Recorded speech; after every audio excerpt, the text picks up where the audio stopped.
Hey everybody, what's going on? Today we are going to talk about the Cinsaro Marsh and Eternal Evolution. It is a pretty important dungeon to get into and progress in and start building your roster of commanders.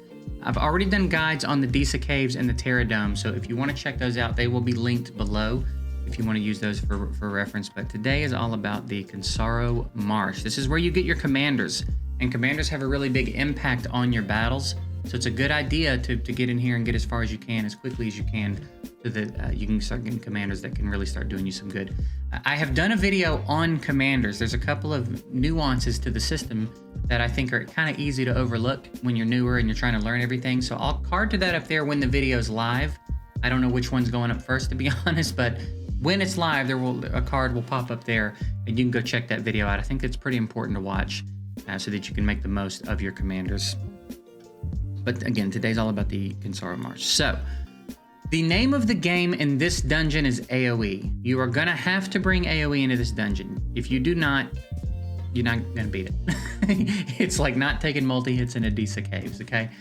The recommended champs down here, you can see we've got our list of AoE champs. I use Omar and Ornn, and Ravenna, the champ that they just released that's on the limited banner, she is also incredible in here. So if you manage to get a Ravenna, and invest in her a little bit, then I highly recommend that Ravenna be part of the team. Taylor can work. Taylor is a boss killer. Taylor is going to present you with much faster clear times. The problem is your two AoE champs have to be able to deal with all the spiderlings, because this green circle that you see here, when those green spiders, those bright green spiders, when they reach that circle, your team's going to take damage, and it's not the kind of damage you can just out tank. Okay, if you can out-tank that damage, then you're farming a stage that's too low. It's very serious damage. So what you have to do in here is kill them before they make it to that circle. And you do that with a lot of AoE and a lot of well-timed attacks. So if you want to use Taylor, you're probably going to either have to have two insanely strong AoE champs or manual the two AoE champs so that they use their ultimates effectively. You'll see there's a kind of a common theme here. We've got Artis up front. Artis is really good to have in just about every team you run. I've heard a couple people talk bad about Artis, and I'm not into that at all. I think Artis is a fantastic champ. I love him frontline because he's such a good hybrid in that he can tank a lot of damage for the team. He can output pretty solid damage for the team.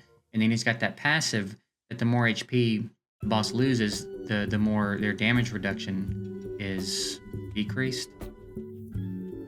Increased, whichever is bad for them, so that everybody can do more damage to them as the fight goes on. So I love Artis up front. I'm a big fan of frontline Artis, and he's obviously very popular in here. Serena, also a fantastic healer, but you'll see Ravenna's on every team. And then like here we've got Ornn, here we've got Omar and Taylor. Their AoE champs must be doing a lot of work because they are getting it done. And yeah, you see kind of a theme here though, right? You need lots of AoE. So I'm going to just jump into stage 9, and we're going to do a run in stage 9. And I'm going to see if we can't do it on auto. And I'm going to rearrange my squad a little bit. I'm going to see if Artis can't handle being up front by himself. And we're going to do this. And we're going to run it on auto and see if we can clear it. I don't think I've cleared this one on auto yet. I may have used Taylor. I don't remember how I cleared 9, to be honest. But anyway, before we start the battle, Rhoda is the commander for this dungeon. There's really no one else. If we click her, she's the AoE champ commander, and this is the AoE dungeon. So she is just so good in here, and we actually have a pretty good Rhoda for this, right? Ornn is getting a bump to his skills here. So we're using 3 AoE champs. We're gonna see if we can't do it on auto. And as far as divine prototypes go, it's really, I'm using Power Word Pain, Ancestral Will, and Treant Heart. I'm sure these are not the most optimal, but they're the best ones that I have. Basically, I'm increasing damage for my energy champs, my energy and hunter champs. That one's not doing anyone any good, actually. But none of these will, so it is what it is. And then Treant Heart is reducing the resistance of the enemies, okay? So there are a few options. Those you just have to read or click them and see which ones impact most of your team, and just use those for now. I'm sure that's not going to be super important to you later on, or unless you've pulled a really good one. But either way, let's jump on in here and see how this run goes. We're going to try it on full auto. I want to see if they can do it. But again, it's not a bad idea to turn off auto on 2 of your AoE champs and use their ultimates carefully, right? It's not a bad idea to let them drop their ults into the boss occasionally, but when that circle's up in front of the spider and those bright green spiderlings start spawning, you have to get them out of the fight before they make it there. And that's why it's dangerous to try to auto this dungeon, right? If you don't have an ultimate handy when you need it, they're going to make it to the circle and your team's just going to get melted, and there's not really much you can do to stop it. It's going pretty well so far. We should be hitting the point where the bright green spiderlings are going to start making their way into the fight. I think that's them right there, actually. Yeah, so here's our circle. Here's the bright green spiderlings, and our AoE took them out immediately, okay? And that's what we're looking for. For some reason, Omar's dead. I don't know how Omar died, but there you go, I guess. And I think we're in the clear. Now I don't even think there's enough time for any spiderlings to make it to the circle, but that's because we're bringing heavy AoE.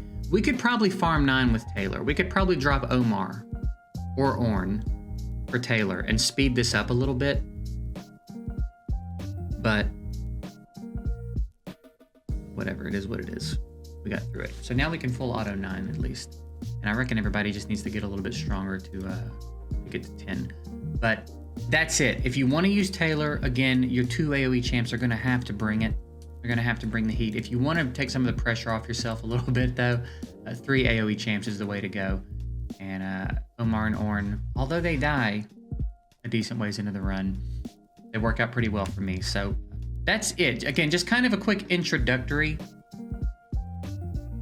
video for Cinsaro Marsh. Later down the line, in the later stages, we'll start to talk more about some different comps that you can try out if you're struggling to get into the deeper dungeons. But this is more for the beginner players to just understand, to get a glimpse of the dungeon, hear how the mechanics work, and start understanding that you need to take a lot of AoE damage into that dungeon. So that's it. Hopefully this was helpful.